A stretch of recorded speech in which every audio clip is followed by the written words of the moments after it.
Good morning students. बेटा आज हम मैक्रोइकोनॉमिक्स के अंदर स्टॉक और फ्लो के कॉन्सेप्ट पर बात करेंगे। ये दो वर्ड बहुत सिंपल वर्ड हैं जो आपने 100 टाइम्स नहीं, 1000 टाइम्स नहीं, बल्कि लाख टाइम्स सुन रखे हैं।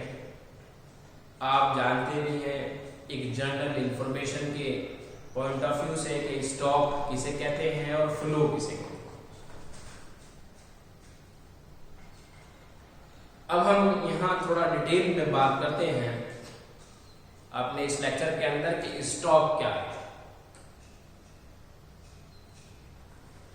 स्टॉक जो है बेटा वो क्वांटिटी मेजर्ड है। एक पर्टिकुलर पॉइंट ऑफ टाइम पर अगर हम किसी भी कमोडिटी की क्वांटिटी को मेजर करते हैं उसे हम स्टॉक कहते हैं।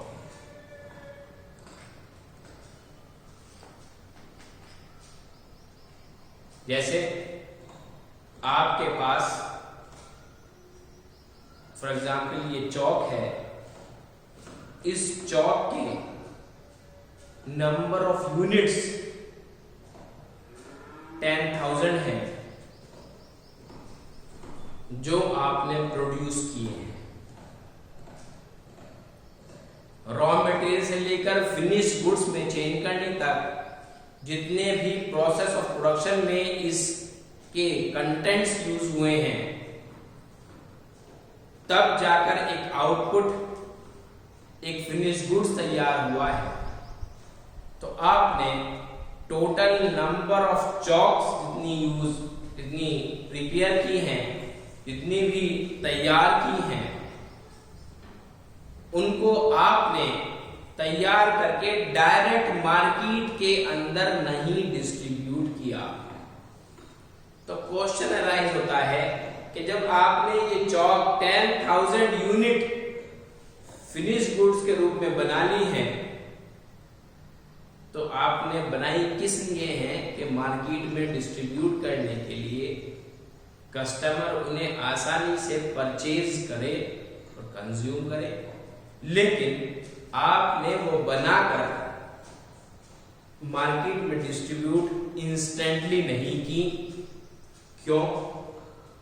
आपने उस डिस्ट्रीब्यूशन से पहले उस नंबर ऑफ चॉक की क्वांटिटी को 10,000 आपने बनाई है, उनको आपने एक स्टोर रूम के अंदर, एक वेयर हाउस के अंदर रख दिया है, स्टोर कर दिया है।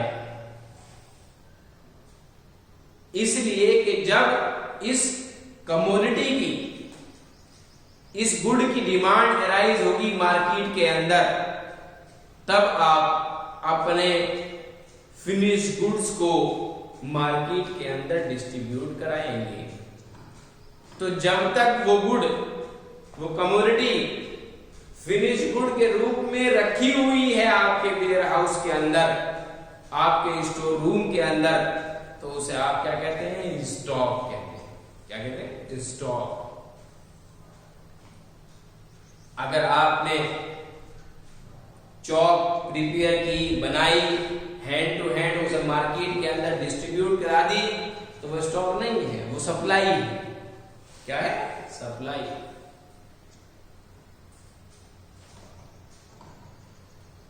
अब जब आपने रॉ मटेरियल से लेकर और फिनिश गुड्स के तैयार होने के बाद उस कमोडिटी को स्टोर करके रखा है, मार्केट के अंदर डिमांड अराइज होने तक, उसे हम क्या कहते हैं? स्टॉक कहते हैं। क्या कहते हैं? स्टॉक। और स्टॉक की अपनी एक वैल्यू होती है। क्या होती है? वैल्यू। हर कमोडिटी की अपनी एक वैल्यू होती है। एक वैल्यू ये है कि उसे तैयार किया गया, मार्केट के अंदर इंस्टेंटली डिस्ट्रीब्यूट कर दिया गया। एक वैल्यू ये है कि उसको, कमोडिटी को तैयार किया गया, डिमांड जब होगी, जब उसे डिस्ट्रीब्यूट किया जाएगा, इतने उसको उतने टाइम तक उसे स्टोर किया जाएगा।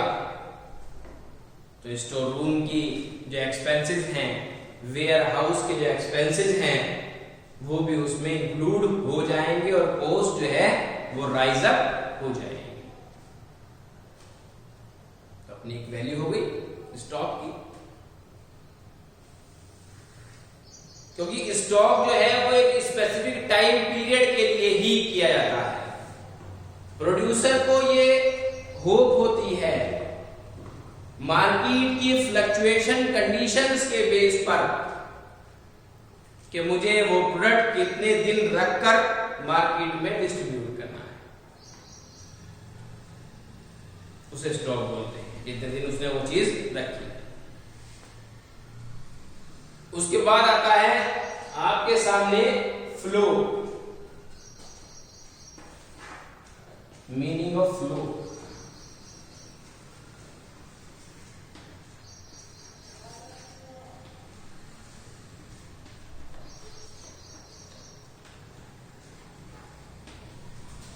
आपने वो गुड स्टोर के अंदर रख लिया, सेफ कर लिया, वेयर हाउस के अंदर रख दिया गया। अब डिमांड राइज हुई कस्टमर के थ्रू। आपने, सप्लायर ने आपसे कहा कि मुझे इस कमोडिटी की इतनी क्वांटिटी चाहिए। आपने वो क्वांटिटी जो है वो सेंड आउट कर दी, डिस्ट्रीब्यूट कर दी मार्केट के अंदर। क्या हुआ? अब हुआ फ्लो।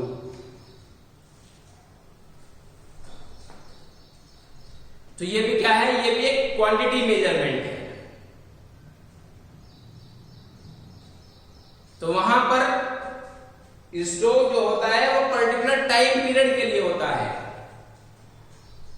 पॉइंट ऑफ टाइम के लिए।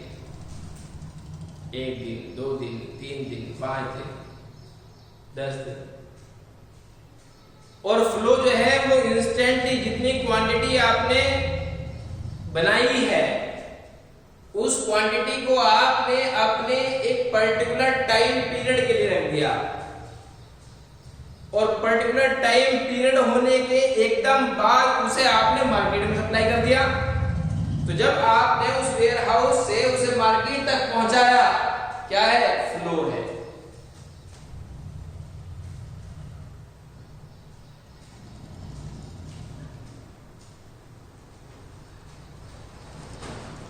अब आप इसको, इन दोनों के डिफरेंस को समझिए। मैं एग्जाम्पल देता हूं आप ही के नेचर का, क्योंकि स्टूडेंट जो हैं वो अपने ही ग्राउंड लेवल की बात समझ सकते हैं एग्जाम्पल से। आपका जो पॉकेट का एक्सपेंस है, for example 1500 per month, 1500 per month. आपको आपके फादर ने टाइम होने पर 1500 रुपीज दे दिए। आपने उनको लेकर अपनी पॉकेट में सेव कर लिया, अपनी अलमीरा के अंदर रख दिया। तो 1500 रुपीज जो आपको मिले हैं वो रखे गए हैं, वो क्या है? स्टॉक है। अब आप डेली उन्हीं 1500 में से अपने पर्सनल एक्सपेंस के लिए, अपनी कैंटीन के लिए आप उसमें से 50 रुपीज पर डे निकालते हैं। 50 रुपीज पर डे उन्हीं 1500 में से आप निकाल रहे हैं।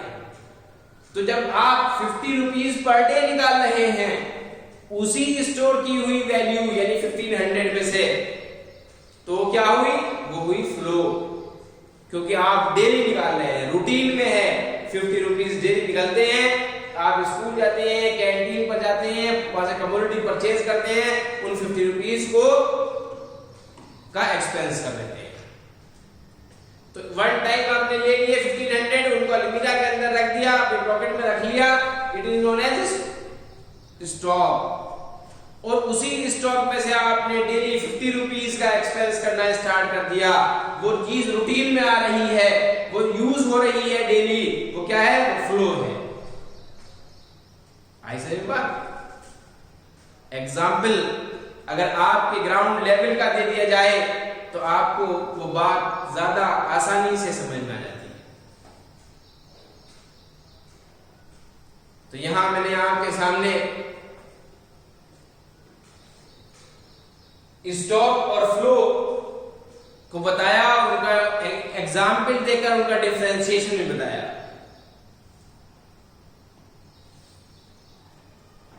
इनकम है, एक्सपेंस है, प्रोडक्शन है, कंजम्पशन है, ये सब क्या है? ये है फ्लो। और पैसे की क्वांटिटी को इकट्ठा करके रखना वो है स्टॉक। जैसे मैंने एग्जाम्पल दिया, 1500 रुपीज आपने वन टाइम ले लिए, स्टोर कर लिए, that is known as stock. आपने उन्हीं 1500 में से 50 रुपीज पर डे एक्सपेंस कर रहे हैं, it is known as flow.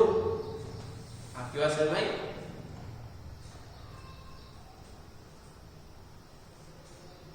इसको और डीपली हम डिफरेंशिएट करेंगे अपने नेक्स्ट लेक्चर के अंदर।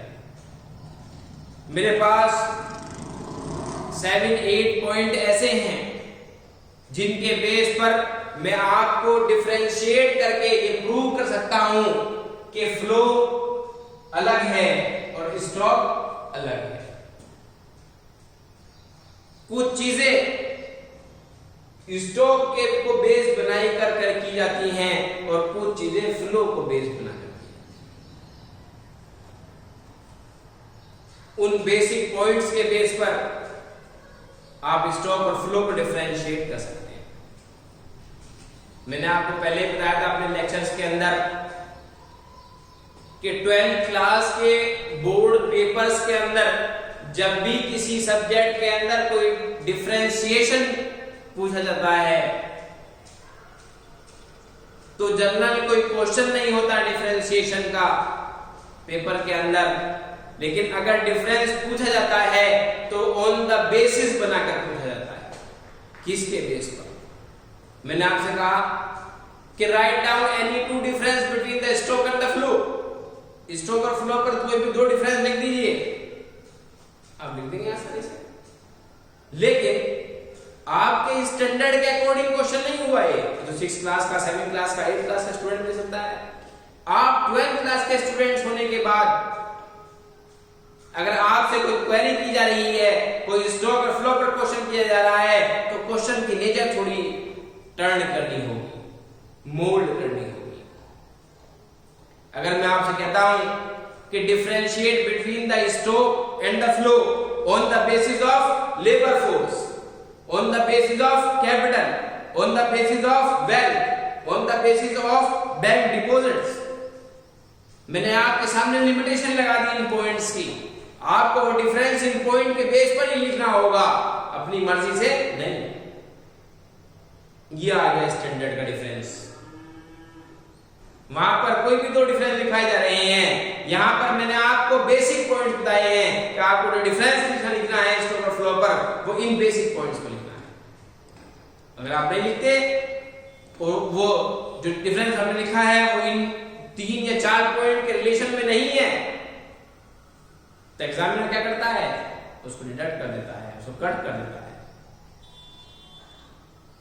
कि आपको 12th क्लास में आ गए, आपको यही नहीं मालूम है कि जो डिफरेंस पूछा गया है उसमें बेसिक्स आपको दिए गए हैं, मेंशन किए गए हैं, और आप उन बेसिक्स के मेंशंस के बेस पर जो है वो अपने आंसर को राइट डाउन नहीं कर रहे हैं, कोई और डिफरेंस उसका आप क्रिएट करके लिख रहे हैं, उसके ऊपर जो है वो मार्क्स डिडक्ट कर लिए जाएंगे। इसलिए आपके सामने अपने वो 7 और 8 पॉइंट्स जिनके बेस पर मैं आपको स्टॉक और फ्लो के डिफरेंशिएशन बताऊंगा, वो अपने में नेक्स्ट लेक्चर के अंदर डिस्कस करूंगा। Thank you.